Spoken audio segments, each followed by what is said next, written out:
Здравствуйте, уважаемые телезрители! В эфире программа «Беседы у камина». В детстве каждому из нас наверняка приходилось слышать знаменитую поговорку, что без труда не вытянешь и рыбку из пруда.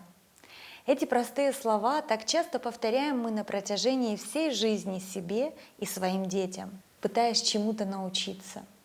И если порой у нас не хватает сил или терпения, мы можем легко оправдать себя, что не родились гениями или что у нас к этому нет таланта. Но недавно исследователи опровергли эти убеждения, доказав, что гениями не рождаются, ими становятся в результате упорного труда. В Академии музыки в Берлине было проведено такое исследование. Студентов-скрипачей разделили на 3 группы.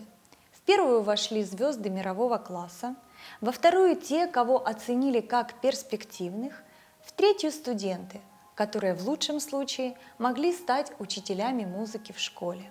Всем участникам задали один вопрос: сколько часов они практиковались с того момента, как впервые взяли в руки скрипку, и до сегодняшнего дня. Почти все студенты начали играть примерно в одном возрасте, лет в 5. Первые несколько лет все занимались около 2-3 часов в неделю. Но лет с 8 стали проявляться различия.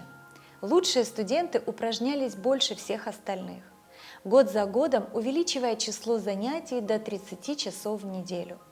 К 20 годам у лучших студентов набралось до 10 тысяч часов занятий. В багаже у середнячков было 8 тысяч часов, а у будущих учителей музыки не более 4 тысяч часов. Затем сравнили профессиональных пианистов и пианистов-любителей. Была выявлена та же закономерность. Любители никогда не занимались более 3 часов в неделю, поэтому к 20 годам у них за плечами было не больше 2000 часов практики. Профессионалы же, напротив, каждый год играли все больше и больше, и к 20 годам каждый из них имел по 10 часов упражнений. Исследователям не удалось найти ни одного человека, который добился бы высокого уровня мастерства, не прикладывая особых усилий.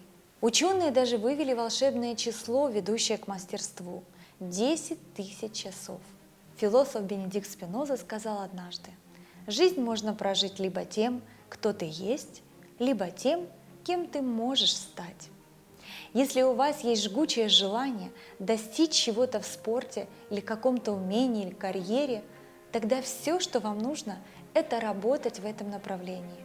Работать с упорством и считать часы вашего труда. Будьте уверены, что когда заветная цифра достигнет 10 тысяч часов, вы будете смело названы талантом в своей сфере. Пусть ничто не остановит вас на пути к вашей цели. Успехов вам!